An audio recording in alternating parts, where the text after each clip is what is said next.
Já, komið sæl, sýnir Egils heilsa. Það margt góðra gesta hjá okkur í dag. Við eftir hlé að þá ætlum við að tala við Ólaf Þór Harðarson, doktor í stjórnmálafræði, pólitíkin hérna heima sem á sér marga anga. En áður lengri haldið þá ætlum við að taka fram að Gunnar Smári ekki með okkur í dag. Það Björn Þorláksson sem var reyndar að fara fram og við myndum breyta nafni þáttarins, það kemur ekki til greina. En gestirnir okkar eru ekki verið endalega. Bogi Ágústsson, Ingibjörg Sólrún Gísladóttir og Jakob Frímann Magnússon. Ég held að þau eru ekkert að kynna ykkur frekar.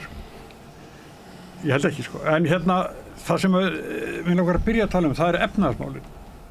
Þetta eitthvað sem að enginn ræður við. Við erum búin að vera með óbreytta háa vexti í rúmt ár. Verðbólgan mikið minni og lægri og tala nú ekki ef að húsnæðisliðnum sleppt sko. Og ofan í þetta þá voru bankarnir að hækka vexti á fólk, Bogi. Þú kom fyrir vind í lífinu en þú komin. Já, ég náttúrulega komin á þann aldur að vera orðin skuldlaus og loksins eftir áratugi, hafa greitt af húsnæðislánum í áratugi. En við hjónin eigum börn. Já. Og 3 börn, 1 býr í Stokkólmi og við nokkuð fasta vexti og það sem að þetta ekki hlaupandi upp og niður allan daginn. Verðbólga í Svíþjóð núna komin niður í 1,5%. Það var tilkynnt í Bandaríkjunum og Evrópski seðlabankinn, að vísu Svíar ekki með evru, en Evrópski seðlabankinn tilkynnti vaxtalækkun í vikunni. Í Bandaríkjunum verðbólgan komin niður í 2,5% og það almennt búist við vaxtalækkun. Ég sé ekkert slíkt á Íslandi og ég skil ekki af hverju þú ert að tala verðbólgu mínus húsnæði sem að húsnæði náttúrulega mjög stór partur af verðbólgunni, af hverju að taka einhvern þátt út sem vísitalan sko. Já. Eins og víða annars staðar að vísitalan ekki inn í sko kostnað verðbólgan á Íslandi mæld eftir ákveðnum forsendum. Það má tala forsendunar og deilum forsendunar og breyta forsendunum. En eins og núna, þá verðbólga hvað núna, hún upp undir 7% eða ekki. Hún 6,5, ég veit ekki nákvæmlega hvað hún núna. Ísland eina vestræna landi sem að ég man eftir í augnablikinu, þar sem ekki við tekist að ráða við verðbólgu. Menn geta deilt það, og ríkisstjórnin hún bendir á það að hún hefði fengið áföll eins og COVID sem náttúrulega allir fengu en við fengum sérstakt áfall í Grindavík þar sem að má benda á það að heilt bæjarfélag upp á tæplega 4.000 manns þar sem að allir íbúar missa sitt húsnæði. Auðvitað leggur þetta mikinn þrýsting á húsnæðismarkaðinn annars staðar. Þannig að það ýmsar ástæður fyrir þessu en staðreyndin hins vegar engu að síður svo að verðbólgan á Íslandi hún sker sig úr. Já. Það málið. Þú hefur nú setið og þurft að taka á vanda sem ráðherra. Núna virðist þetta vera sko þannig að þetta bara ríkisstjórnin og Seðlabanki ofviða. Þetta eitthvað sem orðið viðvarandi. Þetta eins og verðbólgan var hér eina tíð sem að man náttúrulega mjög vel eftir sjálfur og var náttúrulega bara í 2 stafa tölu sko, mjög gjarnan og var eitthvað sem að við bara lifðum við og töldum einhvern veginn á Íslandi að væri bara viðvarandi ástand og myndi alltaf vara og hlyti alltaf að vera. Fjármálaráðherra talaði að þetta væri bara í DNA-inu. Það fórum við 3 stafa tölu í 80s. Já. En auðvitað þarf þetta ekki að vera svona. Þetta allt afleiðing af einhverjum ákvörðunum sem teknar eru á ýmsum stöðum. En þetta mjög sérkennt eins og Bogi var að fara yfir þegar við sjáum að vextir að lækka alls staðar í kringum okkur. Og svo hækka núna bankarnir, Íslandsbanki og Arionbanki hækka vexti á verðtryggðum lánum að því þeir segja að vaxtakrafan sé að aukast á lánamörkum þar sem þeir eru að taka lán til þess að fjármagna sína lánveitingar sem mjög sérkennilegt ef að vextir eru alls staðar að lækka í kringum okkur. Þau tölum ávöxtunarkröfu. Já, það þá ekki? Það eru vextir. En ef maður aðskjótinni að nú sko teljið þið sem sagt að það ekki að greina á eitthvað máli að þið teljið að þessir háu stýrivextir beinlínis kyndi undir verðbólgu og hafi enn skaðlegri áhrif á verðbólgu eins og sumir hafa verið að segja. Það væri gaman að fá til dæmis þitt Ingibjörg Sólrún á því. Ég veit ekki, sko, þessi vextir eru þetta upphaflega hugsaðir til þess að ná tökum á verðbólgin, því verðbólgan í eðli sínu sko þensla í samfélaginu, það er sko of mikið af peningum í umferð og það er verið að reyna að ná tökum á því. En hér vandinn við að sá að það þarf sko dálítið mikla peningi í umferð til að einfaldlega byggja upp á fasteignamarkaðnum þar sem mikill skortur á húsnæði, þar sem þarf að sko byggja upp innviði sem að víða í algjöru lamasessi, þannig að það voðalega erfitt að ætla sér að ná tökum með vaxtastýringunni á markaði þar sem að þarf svona mikla fjárfestingar. En áður var möguleiki að setja bindiskild á bankana að takmarka sko, hvað þeir geta sko, látið frá sér að peningum. En nú ekki talað hana. Þegar ég var að skrifa efnahagsmál þá var alltaf þetta tvennt sko, vaxtahækkunni eða vextinir eða bindiskildar. Það í rauninni sko, íslenskur almenningur til að hópa með lífið í lúkonum af þessum sökum.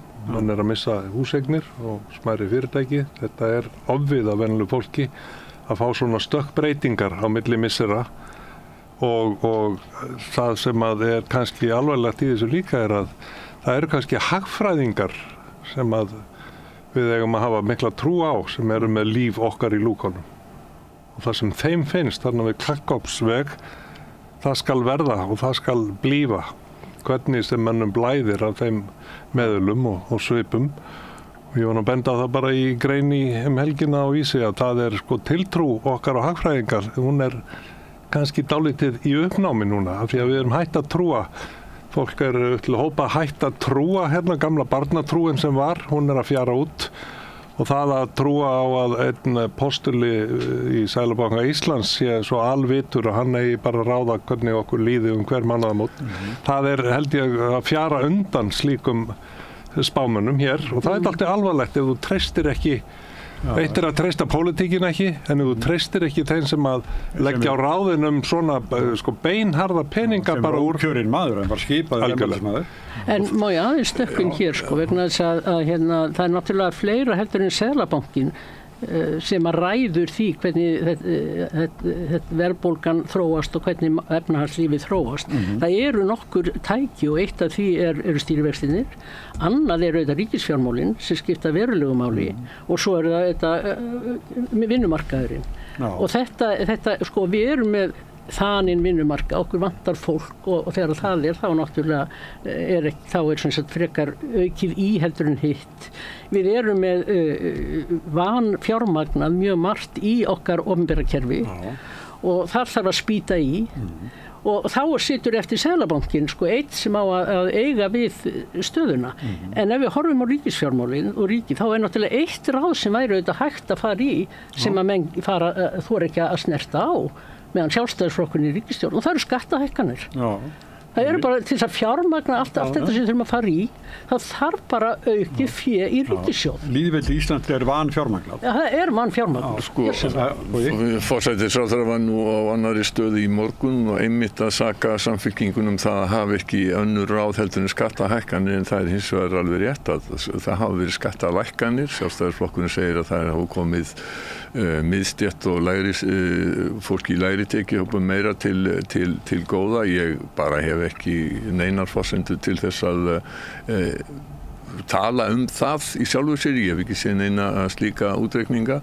Ég vil taka undir með þeir sem að Jakob var að segja hérna rétt áðan með það að það óskaplega erfitt að búa við þessa óvissu ungt fólk sem að koma í þaki yfir höfuðið, svo við notum frasana, að fjárfesta og hefur kannski ekkert allt og mikið á milli handana að það fær á sig einhvern skell eins og Ingibjörg Sólrún benti á þegar að bankarnir hækka vexti á þennan hátt sem þeir hafa gert.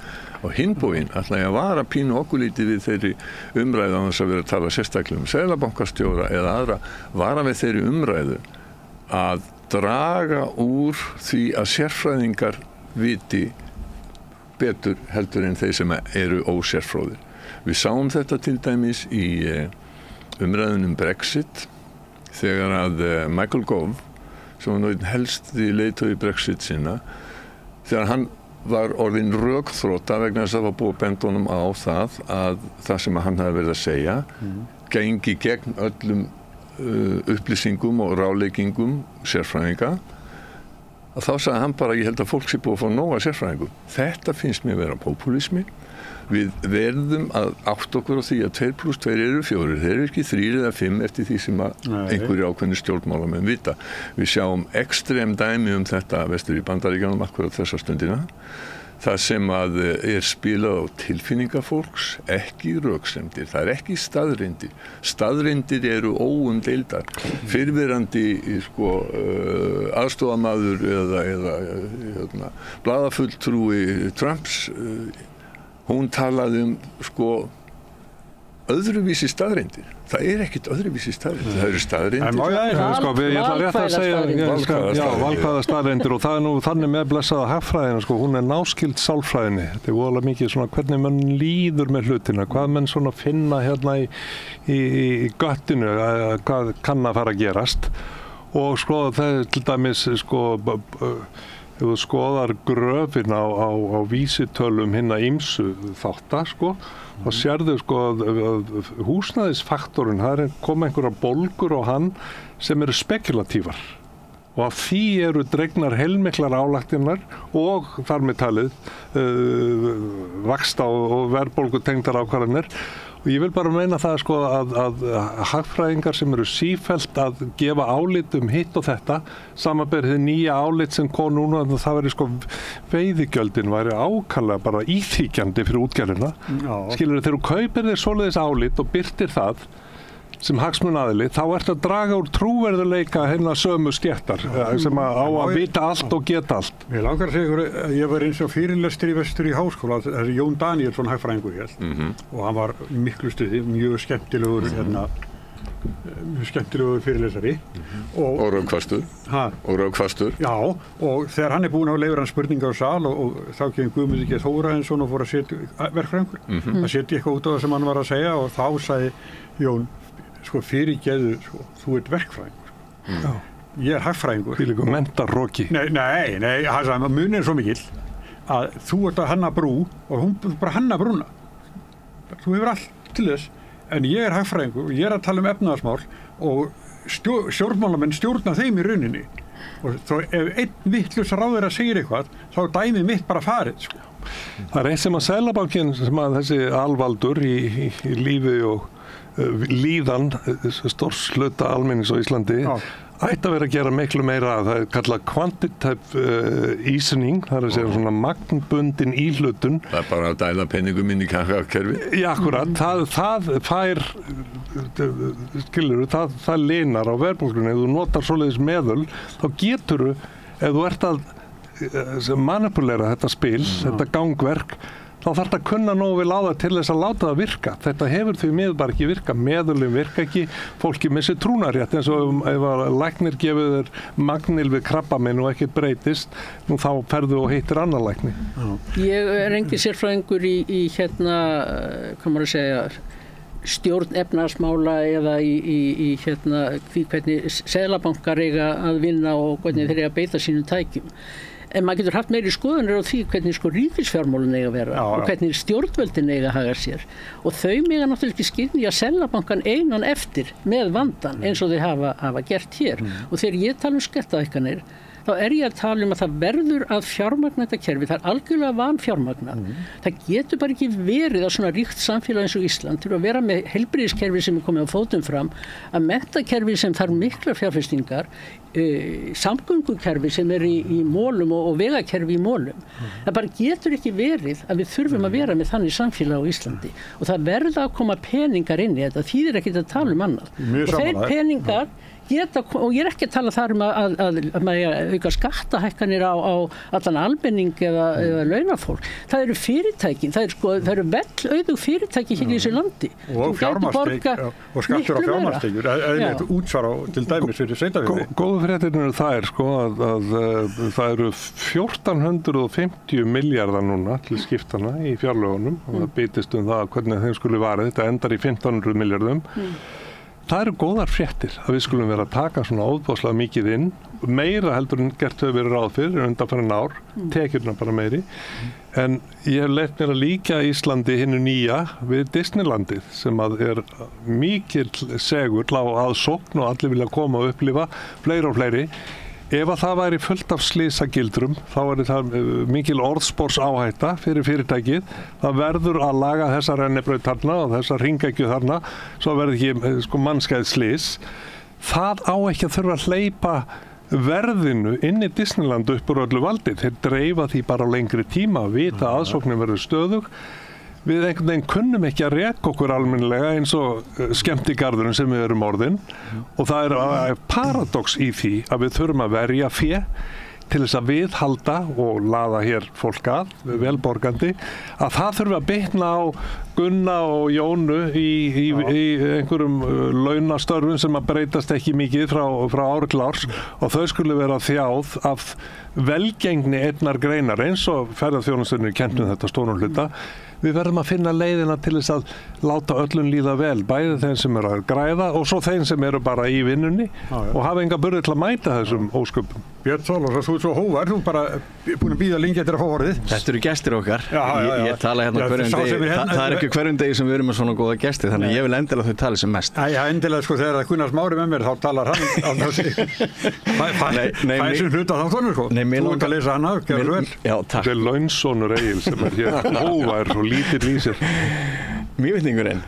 Nei, það var ekki rétt lýsingar á mývetningi.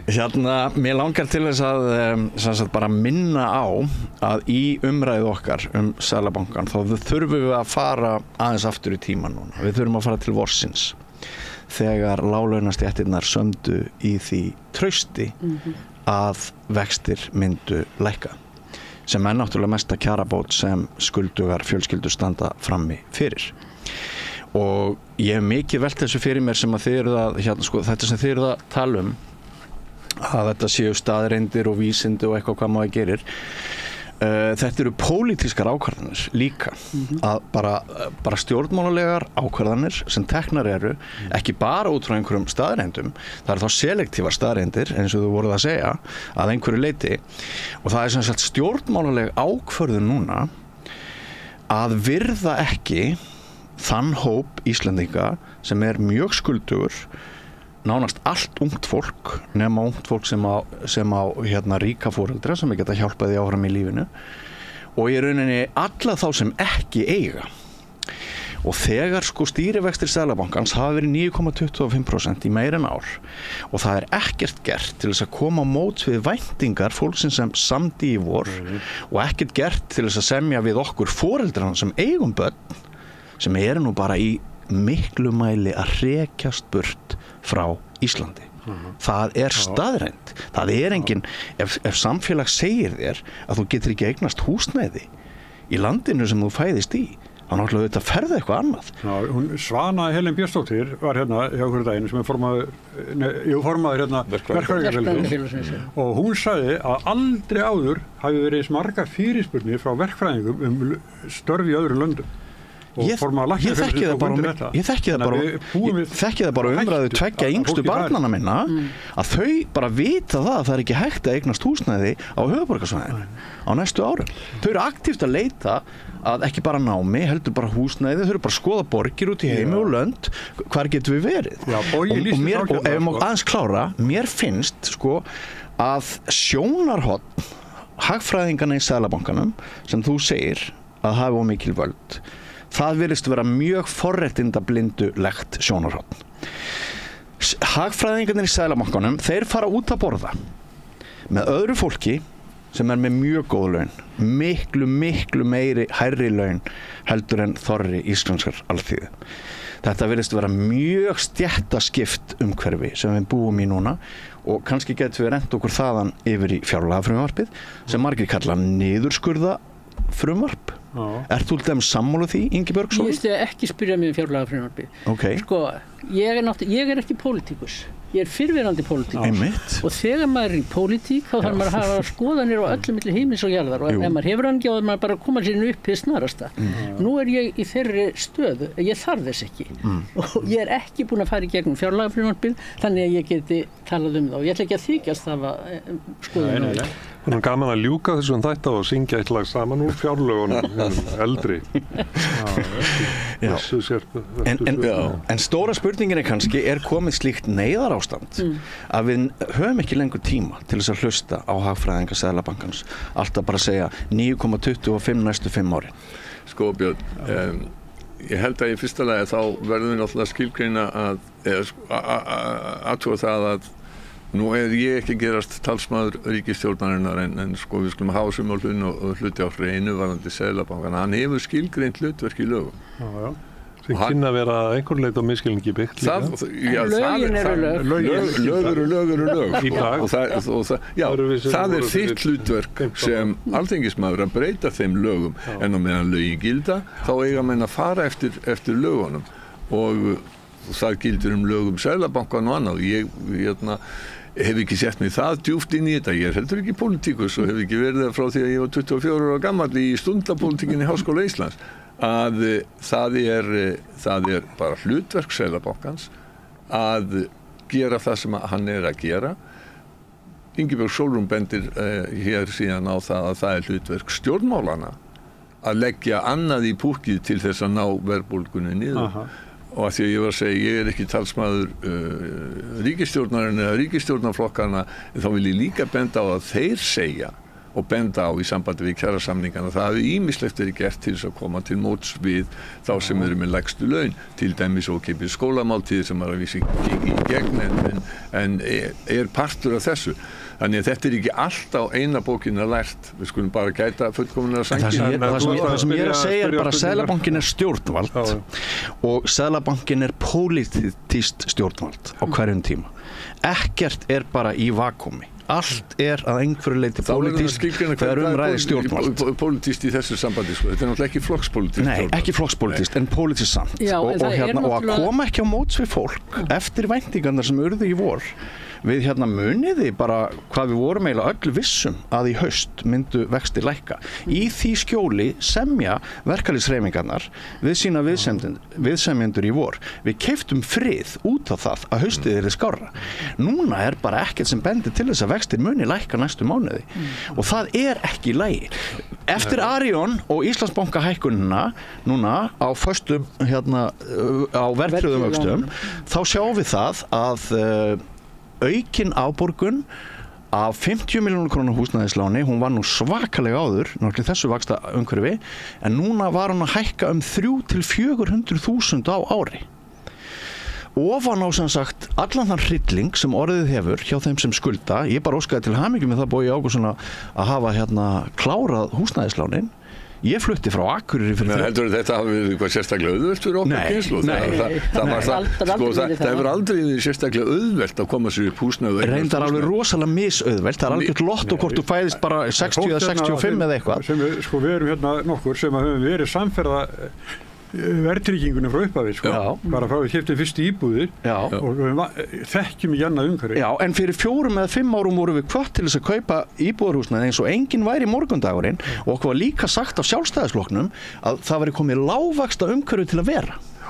Þetta voru þetta bara, við erum í sirpu af mannlegum mistökum eða velheppnuðum ákvörðunum. Þetta rússíbanninn búin að vera óþægilega mikil, óþægilega lengi og við eigum ekki að horfa til þess að börnin okkar eða barnabörnin okkar verði pólitískir efnahagslegir flóttamenn.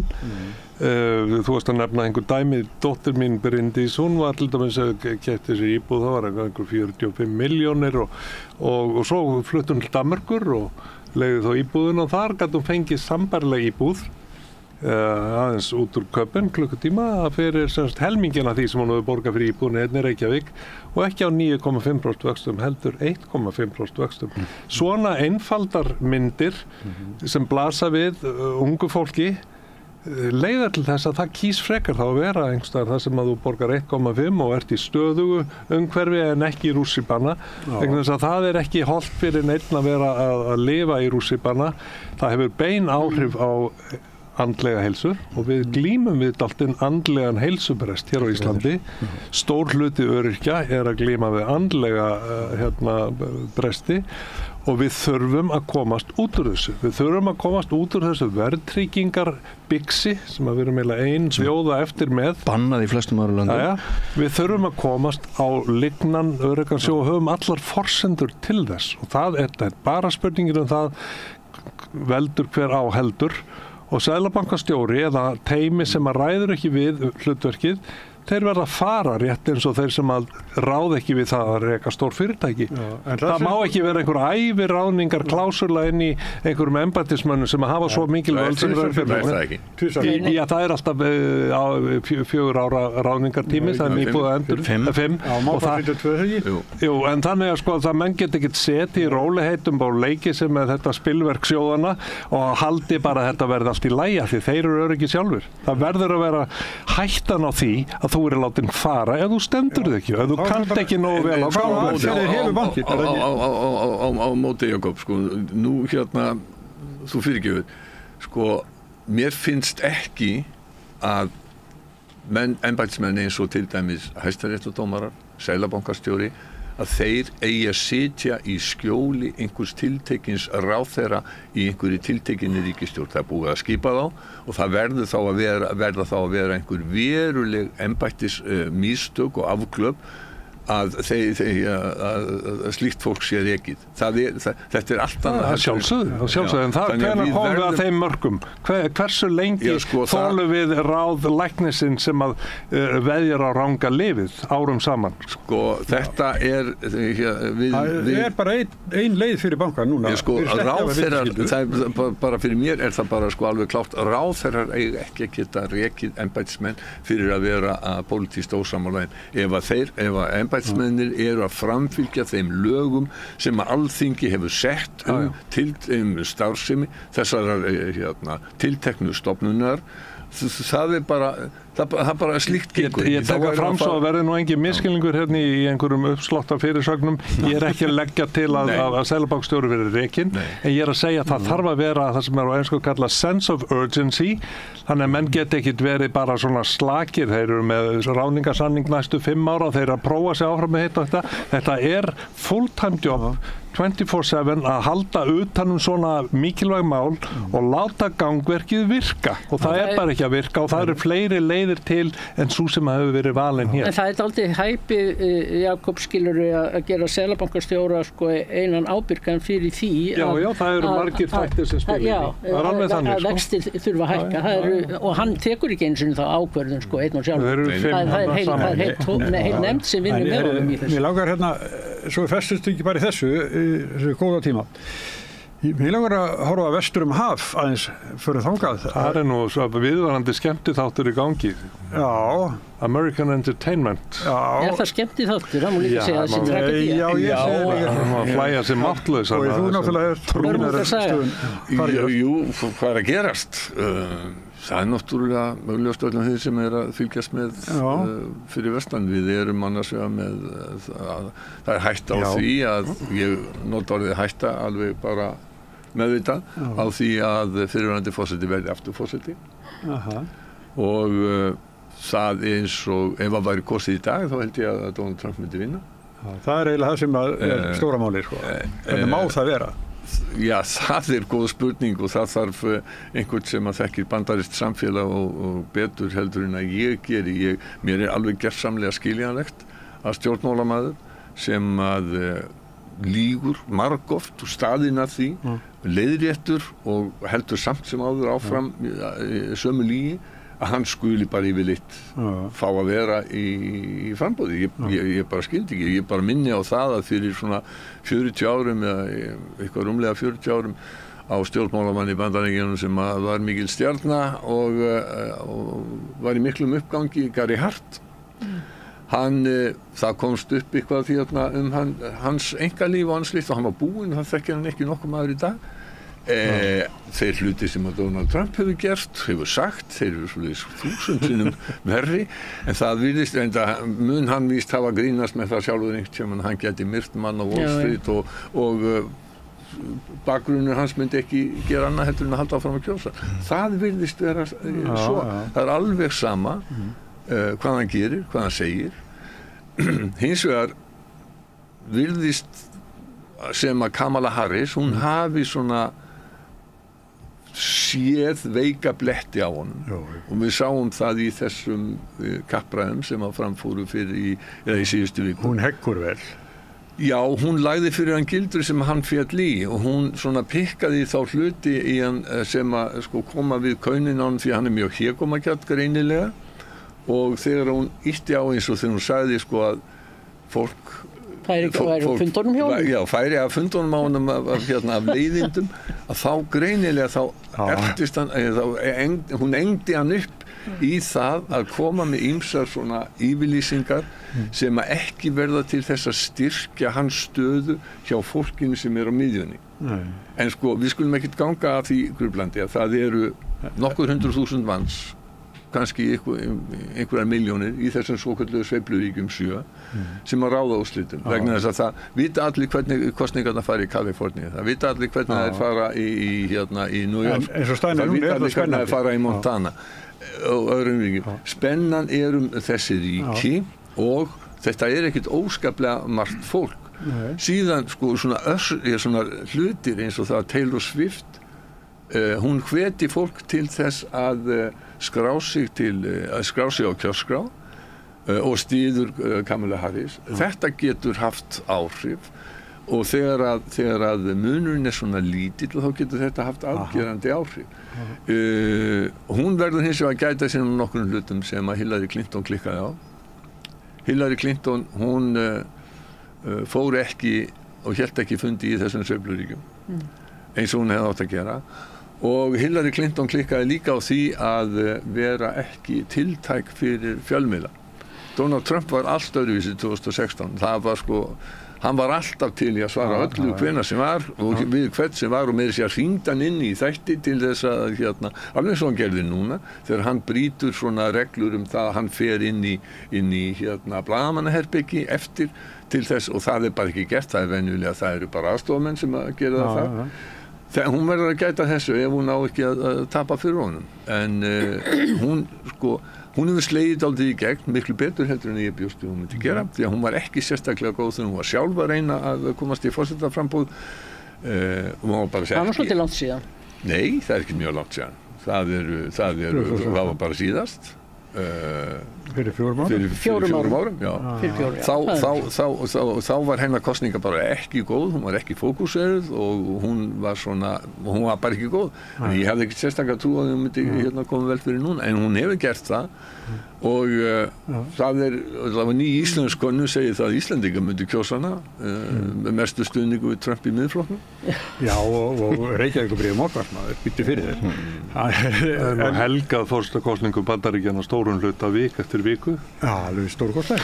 En það er dálítið áhugavert í rauninni með Kamilu Harris að því að hún var svolítið óskrifa blað þó hún hafi farið þarna fram fyrir 4 árum þá hún búin að vera varaforseti og það einhvern veginn aldrei neitt fókus á varaforsetaembættinu í Bandaríkjunum.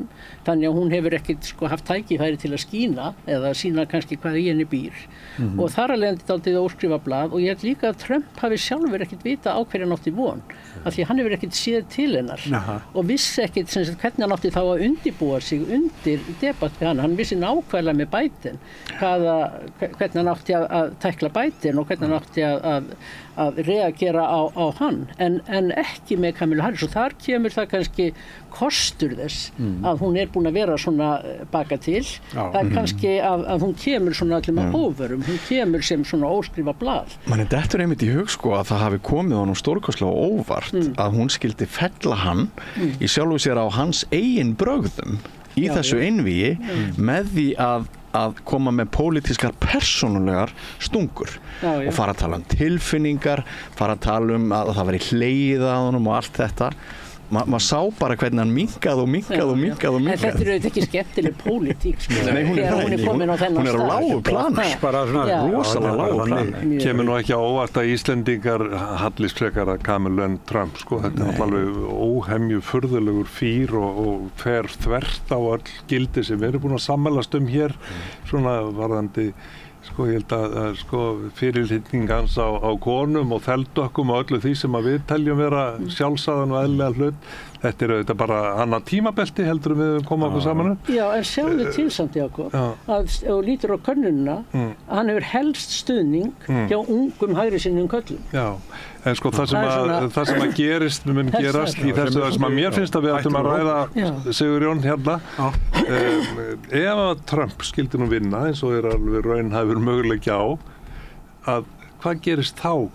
Hvernig mun við þurfa að bregðast við því með tilliti til þeirra hótana að draga úr hérna framlögum til NATO og menn þurfa bara að fara að borga sjálfur sína eigin varnir og allt þetta sem ég held að sé alveg löngu tímabær umræða fyrir okkur reyndar að við getum ekki verið algjörlega upp á aðra komna og ég var nú staddur í Bandaríkjunum í fyrra á fundi fróðra manna í svona hátækni og þeir voru nú í fyrsta lagi að mæra þessa yndislugu staðreinda hér við borgarhlið í Reykjavík skulum við vera með friðarsúlu Lennons, draum Lennons að hafa friðarsúlu í bakgrunni, það skulle vera hér á Íslandi, hinnu herrlausa, friðsama ríki, af hverju gerið ekki eitthvað með þetta, en þið eigið þessa græna orku sem þið knýið friðarsúluna með, þessi græna orka getur líka verið orðið ykkar varnar geislar, ykkar varnar múr gegn því að á ykkur er þið ráðist óvænt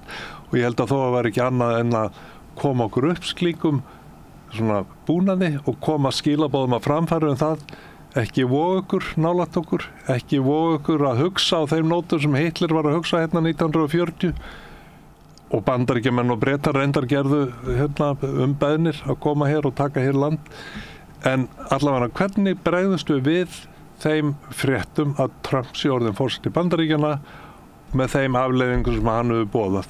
Hann er að vísu sá forseti sem að kannski getur státast að því að hafa ekki til stríðs í sínum tíma og hann hefur lofað einu sem ég finnst alltaf þá þyrfti að halda nú að hann segir hressilega við. Hann er lofað því að binda enda á Úkraínustríð og Miðausturlandastríð bara nánast á sama sólarhring og hann tæki við. Það er þessi stór orð. En hann ætlar að gera þetta mjög hratt. Sko, ef við erum að bera saman Íslands samfélag og bandarískt samfélag þá er eitt sem hefur gerst á síðastliðnum svona, á þessari öld og það er að umræða öll í Bandaríkjunum, hún hefur farið í þá átt sem að ég held nú að það hefur komið við tölum skautun núna við erum hún Silja Bára held ég hafi notað þetta fyrst og mjög góð lýsing þetta er ekki bara það að umræðan sé komin í þetta horf, þetta er komið út í persónlegt, fólk umgengst ekki eða er hvort úr sínum stjórnmálahópnum, það giftist ekki innbyrðis, þetta er orðið meirinn kannski skautin, þetta er orðið klofningur í samfélaginu. Er það eftir að Trump kom? Nei, þetta er eldra. Ég er ekkert til tepóshreyfingarinnar í upphafi. Við getum kannski sagt að breytingin á repúblikanaflokknum, hún eiginlega holdtekja hennar eru feðgar. George Bush eldri, sem er nýja Englands repúblikani af gamla skólanum og George Bush yngri, sem er frá Texas. Og með allt öðrum hugsunarhætti heldur pappans. Þarna sjáum við byrjun á þessari breytingu. Tepóshreyfingin síðan sem upp úr aldamótunum og síðan erum við komin út í Donald Trump sem er náttúrulega svona ýkt dæmi og í rauninni alveg bara stórfurður. Og þetta endurskýra Donald Trump. Svo berum þetta saman við Íslands samfélag. Þar er umræðan ekki svona sem betur fer og evrópsk umræða almennt er það heldur ekki og við skulum það er alveg rétt það er ýmislegt auðveldara í Grænlandunum en við skulum heldur ekki gleyma því að Economist var að skipa löndum upp í röð eftir því hverja væri ríkustu þjóðir heimsins, þar erum við í 7. sæti og við gerum ýmsar réttilega athugasemdir við bæði menntakerfið okkar og heilbrigðiskerfið og heilbrigðiskerfið sem að maður skilur ekki og menntakerfið sem að er mjög dýrt þrátt fyrir allt af hverju skila það út drengjum aðalega á unglingsaldri sem eru ólæstir þetta er gersamlega fáránlegt Má ég samt aðeins svona aðalega til þess að slá og létta strengi af því að það er ekki eins og skautun sé alveg bara í fyrsta skipti í heiminum núna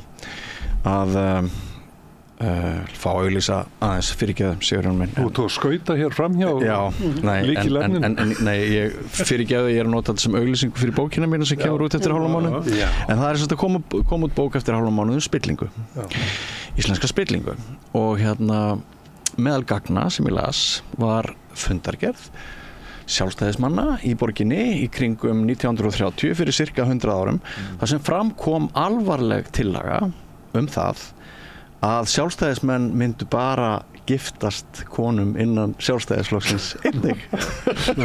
Já, þetta er alveg hárrétt. Umræðan var mjög hörð og til dæmis ef þið farið og lesið það sem að Þórbergur Þórðarson skrifar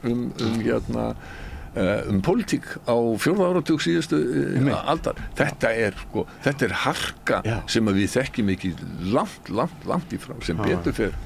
Eða það sem Halldór Laxness skrifaði eftir Ameríku dvöl sína, þar sem hann talaði í Alþýðubókinum að bandarískar konur þær hafa það helst fyrir stafnið að snurfusa sig og mála hátt og lágt til þess síðan að geta svalað fýsnum bílífismanna og rányrkjustétt þegar þeir koma heim til sín á kvöldin.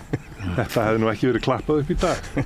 Mér finnst aðeins að taka upp þennan punkt sem hún sagði hvernig stendur á því að skólakerfið okkar er að skila út drengjum sem að eru ólæsir. Hvernig stendur á því að við erum að horfa upp á aukinn vopnaburð hjá strákum og ekki bara, eða hnífaburð, segjum það þannig.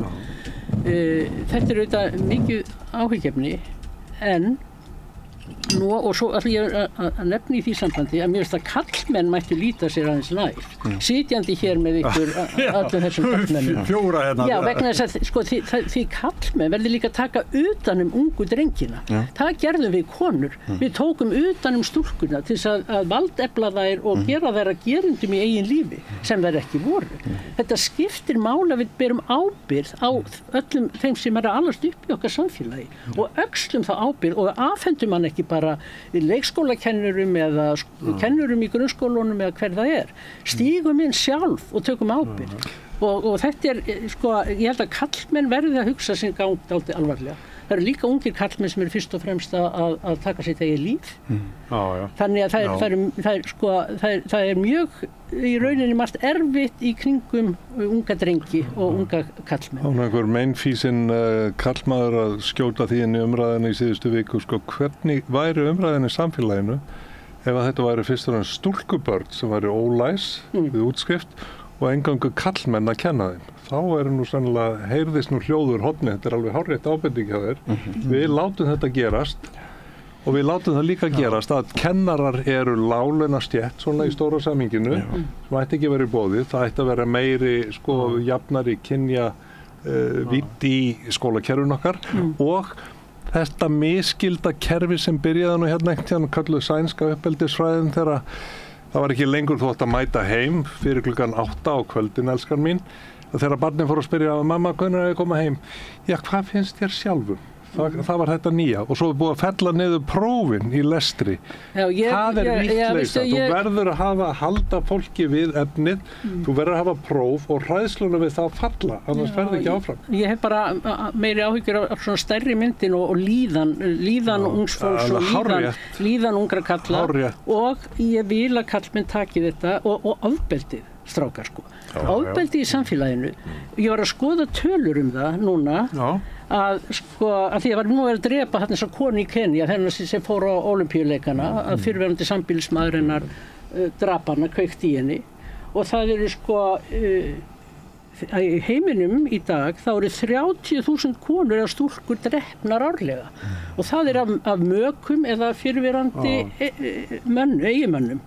Og þetta við sjáum að hér á Íslandi, þá ofbeldi, ég var sá líka tölur það er 42% allra kvenna yfir 16 ára aldri hér á Íslandi hafa einhvern tímann upplifað ofbeldi. Manni finnst svona tölur hreint ótrúlega. Það eru ótrúlega. Og ekki bara ótrúlega heldur skelfilega. Já.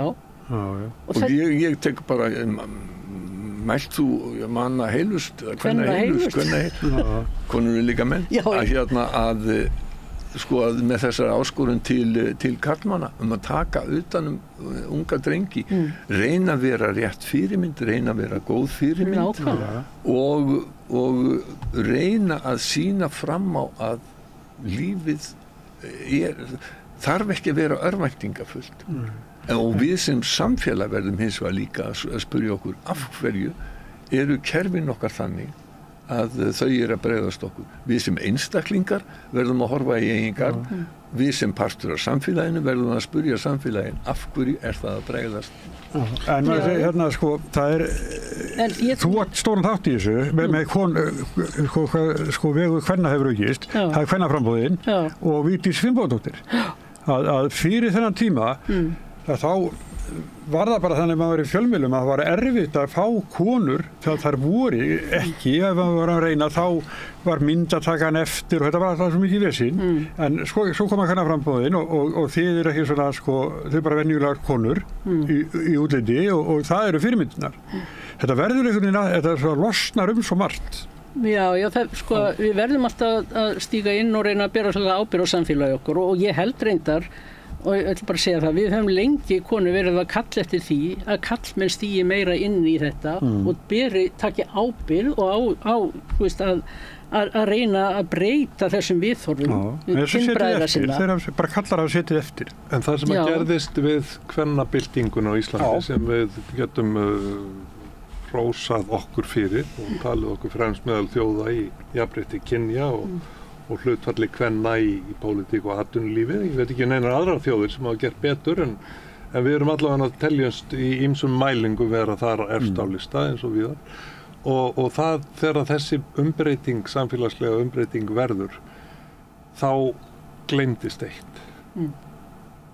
Ef að konan stígur fram og ætlar að vera fyrirvinnan, þá kemur karlinn heim og hugsa börnin og heimilið. En þegar samfélagið er orðið þannig að það er ekki svigrúm fyrir það lengur að annað foreldrið vinni fyrir fjölskyldunni, það þurfa báðir að vera í fullri vinnu til þess að ná endum saman, þá verða börnin afgangsstærðin. Og það er engin heima að hjálpa þeim að læra, hjálpa þeim að einbeita sér. Og svo eru ógnvaldar, eins og sumir hafa kallað sko, snjallsímana, nýja fíknitólið, nýju sígarettuna, sem að slíkt áreiti af, slíkt truflun af á einbeitingu og hugsun að þú það er ekki flóarfriður á hverri mínútu detta inn 20 skilaboð eða auglýsingar eða ábendingar eitthvað sem heimta athygliðina. Er það nema von að þú hafir ekki alveg ró í eyrði beinum við það að einbeita þér að því að lesa Litlu gulu hænuna? Ég ætla aðeins að taka þetta líka sko inn í pólitíkinni í Bandaríkjunum. Tengja þetta aðeins inn í hana. Vegna þess að það kemur líka sko kvennapólitíkin inn í þennan debatt á milli Kamilu Harris og Donald Trump og hún er að leggja til dæmis áherslu á og í öllum sínum sko málflutningi á rétt kvenna til sjálfsákvörðunar rétt kvenna yfir eigin líkama þar með til þungunarofs og það er engin tilviljun að hún leggur áherslu á þetta.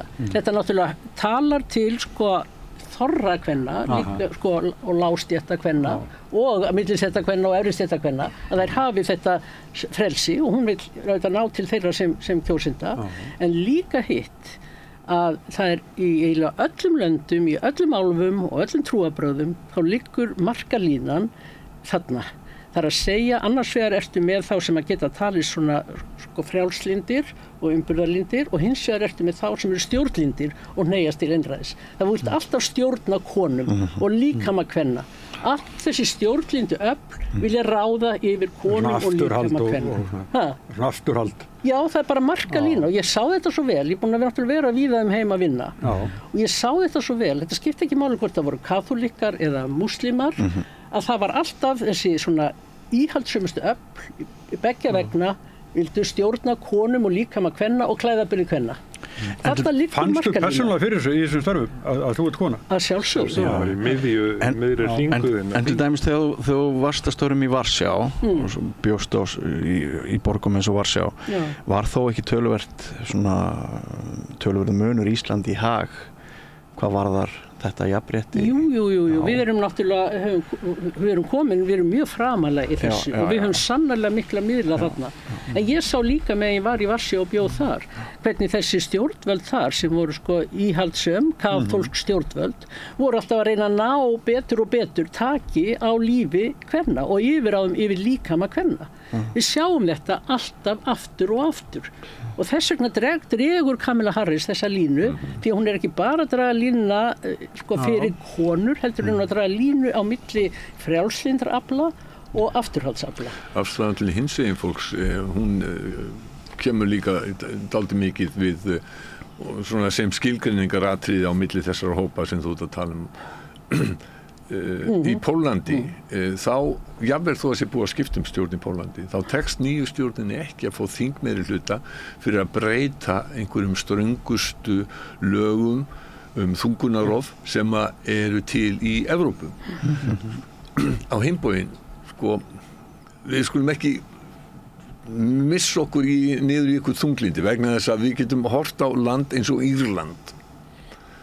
Þegar ég kom þangað fyrst fyrir 40 árum eða svo, þá var þetta einhvern afturhaldssamasta samfélag í Evrópu, strángkaþólskt, kirkjan afturhaldssöm kaþólsk kirkja, það ekki allar það ekki allir biskupar innan kaþólsku kirkjuna sem eru afturhaldssami, þeir á Írlandi voru það þarna og maður sá ekki að fyrir þær breytingar sem hafa orðið á írsku þjóðfélagi sumum kann að finnast 40 ár langur tími, fyrir mér sem hefur komin á áttræðisaldur finnst mér ekkert óskaplega langur tími.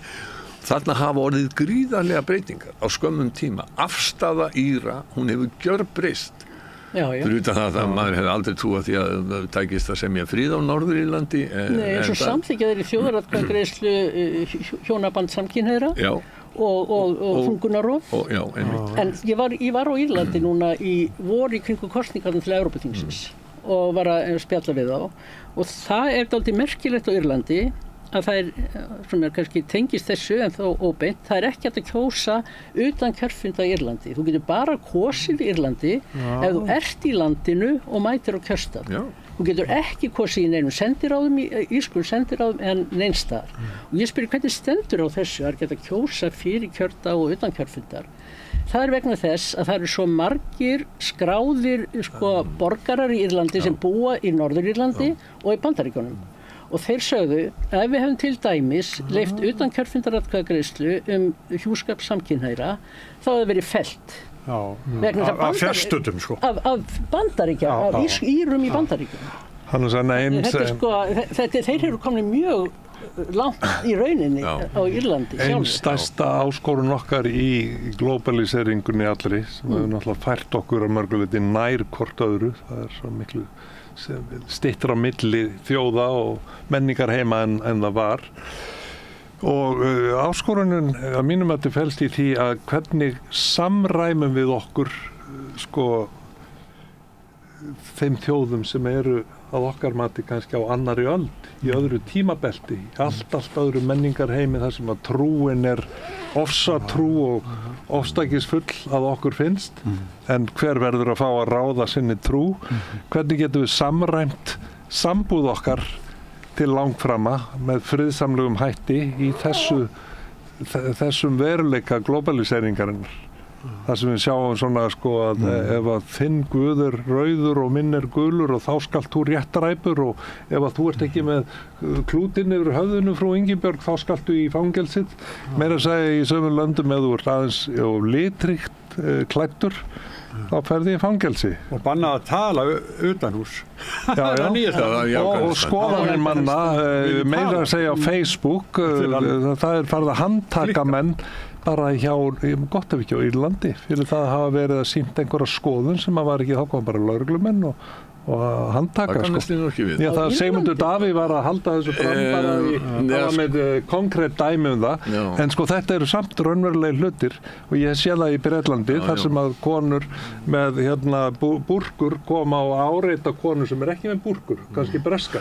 Akkur ekki eins og við. Nigel Farage hélt þessu fram í breska þinginu í síðustu viku fyrir spurningatíma forsætisráðherra að það væri að lögreglan beitti þá sem að voru nær hans skoðunum miklu meiri hörku og sagði að meðal annars að fólk væri dæmt núna fyrir það sem það hefði skrifað á samfélagsmiðla.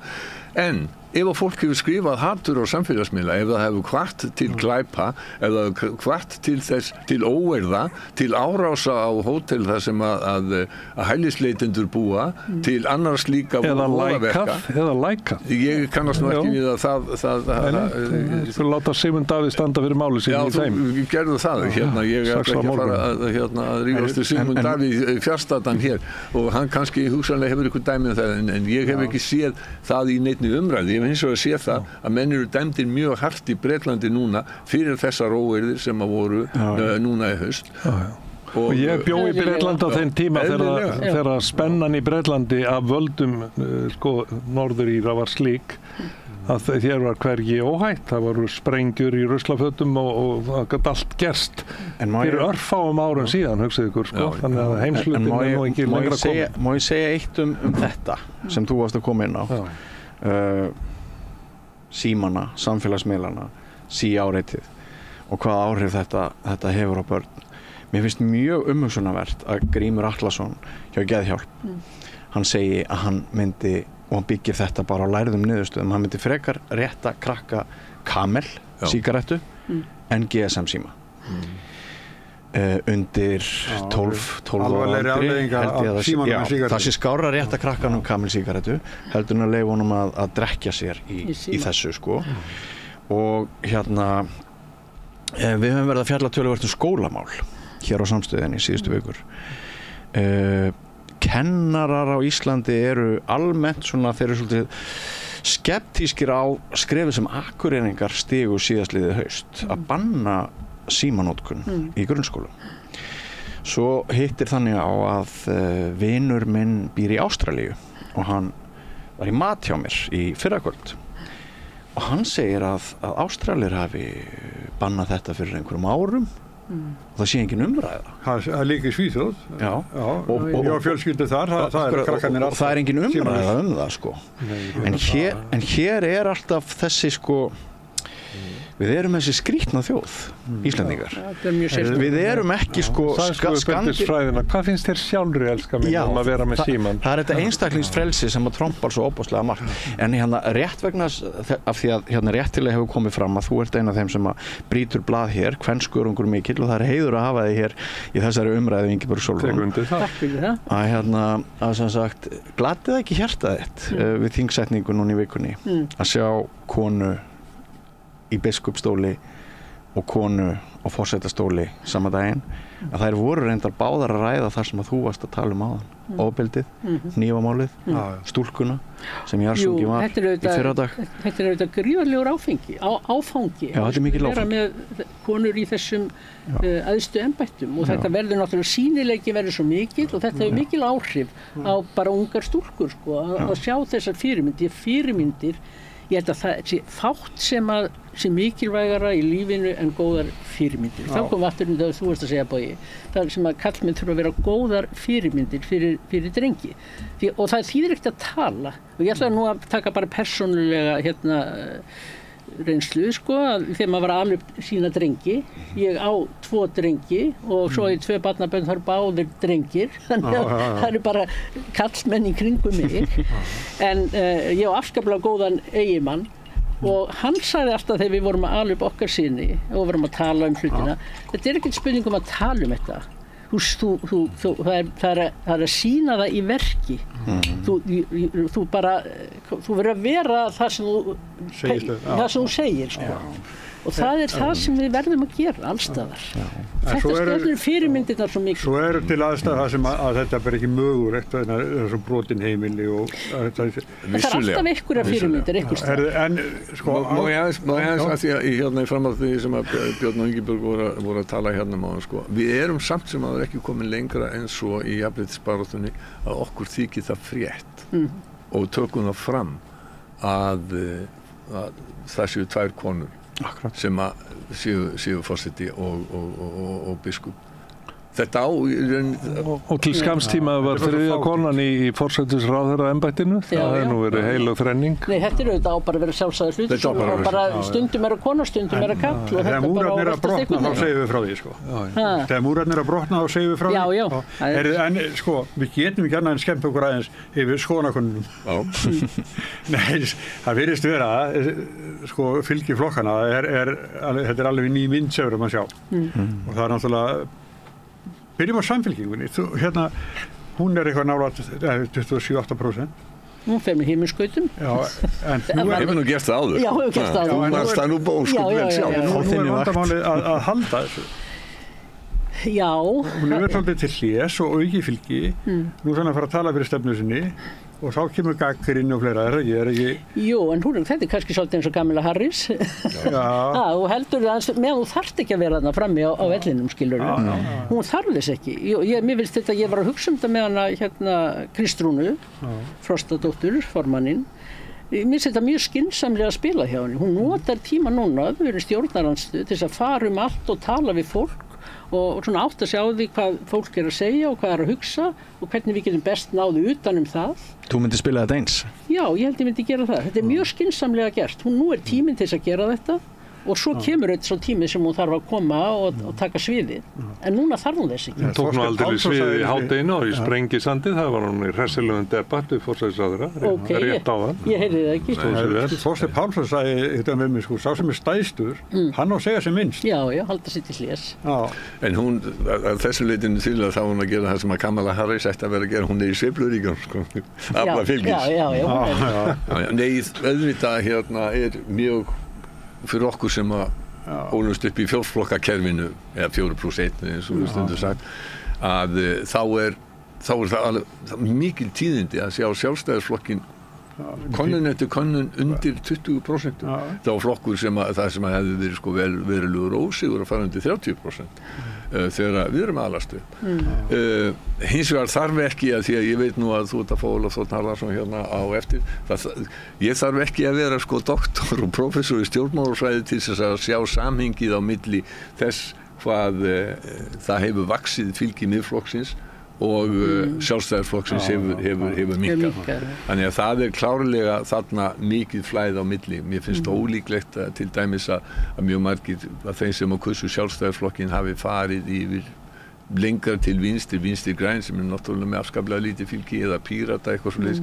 Hugsanlega hefur eitthvað lekið til Viðreisnar þó að mér finnst það ólíklegt. Ég held að sá klopningur hafi bara verið, þeir fóru úr Sjálfstæðisflokknum og Viðreisn er náttúrulega meira heldur en bara klopningsflokkur úr Sjálfstæðisflokknum núna, en upphaflega er hann bara það. Og mér finnst ólíklegt að það sé mjög mikið flæði þar á milli akkurat í augnablikinu á þess að hafa neitt fyrir mér í þessu eða hafa kannanir eitthvað nánar. Og framsóknarflokkurinn, hann er svona dálítið eins og sprungin blaðrasíða. Og það má ekki gleyma því að stjórnarflokkarnir segja að þeir hafi unnið sigur og fengið endurnýjað umboð 2021. Það er rétt eins og langt og það nær, en bæði Sjálfstæðisflokkurinn og Vinstri græn töpuðu í þeim kosningum. Þau töpuðu þingmönnum. Það var Framsókn sem vann stórsigur og eins í borginni árið eftir. Núna hins vegar samkvæmt könnunum að þá er þetta eins og blaðra sem að hafi sprungið. Ef við myndum fara aftur í fjórflokkin þá setja Miðflokk og Framsóknarflokk saman, þá er nú góð staða á þeim Framsóknarmönnum öllum, eða Viðreisn og Sjálfstæðisflokk saman, þá er það þessi góð saman. Samfylking og Flokk Fólksins saman, þá er þetta alveg sko fyrir með heimsköldum. Þú heldur að Flokkur Fólksins segi helst heima já, sko við tókum Inga Sæland, hún tók bara mjög skýra stefnu með þeirri 10 þjóðarinnar sem var afskipt árum hér saman og er við fátækramörk. Hvort sem það er 7. ríkasta þjóð eða 5. hvað sem það er kallað frá ári klárs, það er algjör þjóðarskömm að svo auðug þjóð búi 10 þjóðarinnar slík fátækra kjör og það er aðalega eldri borgarar og öryrkjar og bara hreinlega fátækt fólk sem að misti allt í runinu og fær ekki tækifæri til þess að eignast húseign aftur í bráð. Þessi 10 sem að speglast nú í 10% þingflokknum, Flokki Fólksins og mælist yfirleitt svona nála 10%, þegar hann mælist í 7 þá koma kosningar upp á 10%. Það er bara reglan hjá Flokki Fólksins. enga síður. Það algjört forgangsmáli, við horfum okkur bara, gleymum nú Trump og Kamilu og öllum utanlands vandamálunum. Það stærsta forgangsmál á Íslandi að leiðrétta kjör þessa hóps. Þar svaf Samfylkingin dálítið á verðinum og VG, þessi vinstri flokkar sem voru með þetta fólk í forgrunni, það komu bara önnur mál, það sem kallaðir í ritstjórnargreinum og sunnudagspistlum Morgunblaðsins lofthræðslan yfirtók VG og önnur áherslumál Samfylkinguna sem náttúrulega fór niður í bara 3 þingmennu eins og við vissum á tímabili. Hvað sem verður eftir ár, ég trúi því að kosningar verði ekki fyrir en eftir ár, það kann að breytast verulega. Það sem mælt í 13% í dag þarna eða 30% þarna, þá eftir að breytast vel. Ég spái því að sjálfstæðismenn þeir fari upp fyrir 20 kosningunum. Ég spái því að framsóknarmenn ná í vopnum sínum aftur. Og ekki jafn góð á kosningu 2021. Nei, það brilljant orð, þetta afslappaða ekki best að kjósa bara Framsókn. Þetta flæði svo fallega, þetta flæddi upp úr Jóhanni Friðrik Friðriksinni, úr Suðurnesjónum. Nú hann höfundur þess. Sigtryggur Magnússon skáld. Nei, hann hlustaði á Jóhann segja þetta. Hann gerði það því sem það var. Já. Og þetta bara svona, þetta inspirational, þetta svo brilljant að það hlaut að fanga athygli og hug margra. En nú konum við nýtt þarna, þetta að koma. Það mun ekki verða vígorðið. En ég held að hvernig svo sem þetta allt veltist og snýst og hvað sem kemur úr kjörkossunum eftir ári líklega rétt hjá að vera ekki kosið fyrir næsta haust, líklegast.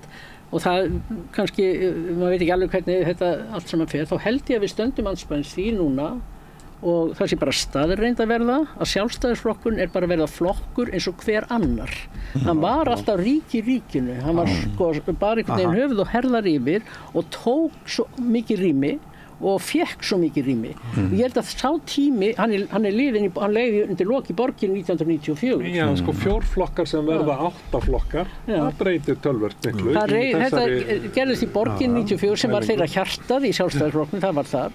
Og núna held ég að þetta sé að gerast á landsvísu og hann sé bara eins og hver annar flokkur. Það mikið kostur. En Ingibjörg Sólrún, nú vitum við að peningar hafa svolítið verið það sem sjálfstæðismenn hafa verið. Það svona sterk tengsl á milli atvinnulífs auðvaldsins á Íslandi og sjálfstæðisflokksins.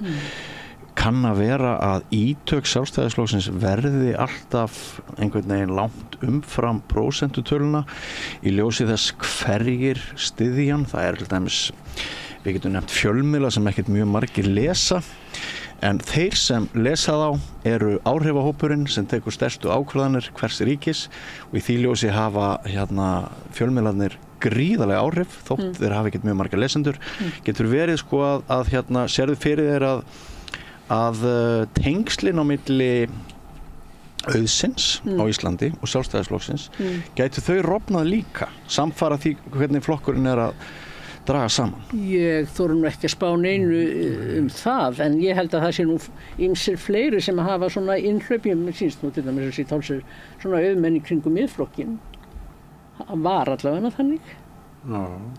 Þannig að það ekki bara eðli sjálfstæðisflokksins hefur breyst dálítið frá því sem að var fyrir hálfri öld þegar ég var að nema sagnfræði í Háskóla Íslands og þá kenndi Gunnar Heitinn Karlsson mér og hann nútíma sögu og hann skilgreindi sjálfstæðisflokkinn þá sem sósíal-líberískan flokk. Stétt með stétt. Það var eitt af kjörorunum, stétt með stétt og hann væri líka flokkur kerfisins sem að gegndi á Íslandi að mörguleyti mjög svipuðu hlutverki og sósíaldemókrataflokkarnir gegndu á Norðurlöndunum. Þannig að það hefði engar meiri háttar breytingar, ég vil ekki á almannatryggingalögum, farið í gegn nema þegar sjálfstæðisflokkurinn satt í stjórn. Þannig að hann hefði tekið ábyrgð á öllum þessum, nú á Gunnar enginn sérstakur hægrimaður, við skulum bara halda því til haga. En hann var mjög skarpur á það hvernig hann las hlutverk sjálfstæðisflokksins í samfélaginu og þarna á þessum tíma þá nýtur sjálfstæðisflokkurinn veruleg stuðnings innan verkalýðshreyfingarinnar og hann mjög margir verkalýðsleiðtogar sem sitja á þingi fyrir sjálfstæðisflokkinn Þetta hefur breyst talsvert á þessum enda, það er hálfu öld síðan þetta var og þó þannig væri eitthvað hefði breyst í íslensku stjórnmálum. Að þú nefndir sósíaldemokratana á Norðurlöndum, þá er það sama gerst hjá þeim. Já. Eins og hjá Sjálfstæðisflokknum hér. Já.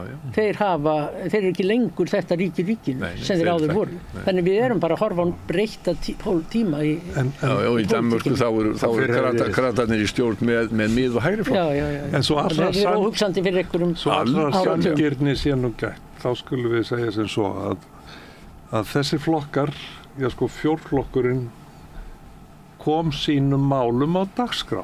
Bara í ákveðinu röð. Sjálfstæðismenn komu sínum málum sinni ár fyrir borð og svo kemur Ingibjörg Sólrún með sínar áherslur og breytir mjög miklu, kemur því á dagskrá og innan allra þessara flokka á þingi í dag fullir ég að það er fullt af góðu fólki, leiftrandi hugum, það eru hver með sínar áherslur og sínar agendur að koma á dagskrá.